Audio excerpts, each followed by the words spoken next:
మీరు ఎందుకు ఫుల్ ఫ్లెజ్ గా ఇంప్లిమెంట్ చేయకపోతున్నారు? ఆ నిధులు ఎవరు నొక్కేస్తున్నారు? ఎక్కడికి వెళ్ళిపోతుంది? ఇది ఎవరు క్వశ్చన్ చేస్తారు? సో లైక్ మీ మోటివ్ ఏంటంటే, అంటే ఇప్పుడు ఇన్ని జరుగుతున్నాయి కదా, సో వీటిని ఎలా తీసుకెళ్దాం అనుకుంటున్నారు? ఇది ఫుల్ ఫ్లెజ్డ్ గా అయితే ఇంప్లిమెంట్ చేయాలి, 100% ఇంప్లిమెంట్ చేయాలి. 100% ఇంప్లిమెంట్ చేస్తే ఎంతో డెవలప్మెంట్ ఉంటుందంటే యూ కాంట్ ఈవెన్ ఇమాజిన్. మనం ఇంకొక మెట్టు ఎక్కుతాం, ఇంకొక 10 మెట్లు ఎక్కుతాం. ఇప్పుడు అంటే వాట్ కెన్ ఎంపీ డూ? అంటే ఎంపీ ఏం చేయగలరు? ఖచ్చితంగా ఇంప్లిమెంట్ చేయగలరా ఈ సమస్యలన్నీ కూడా? ఒక ఎంపీ ద్వారా అవుతుంది అంటారా? ఎందుకు అవుతుంది? ఖచ్చితంగా అవుతుంది. ఇప్పుడు ఎంపీని ఎందుకు కావాల్సింది అందుకే కదా.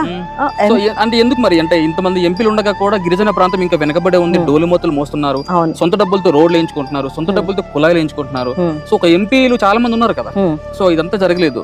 సో ఒక ఎంపీ వల్ల అవుతుంది అంటారా? ఖచ్చితంగా అవుతుంది. నార్మల్ గా మనం కాన్స్టిట్యూషనల్ వైజ్ చూసుకో, రాజ్యాంగ ప్రకారం చూసుకుంటే ఎంపీకి ఉన్న పవర్స్ లో మెయిన్ 2 పవర్స్ ఏంటంటే, ఎంపీ ఒక పొలిటికల్ రిప్రజెంటేటివ్. ఇక్కడున్న సమస్యలు జాతీయ స్థాయికి పట్టుకెళ్ళి మనకి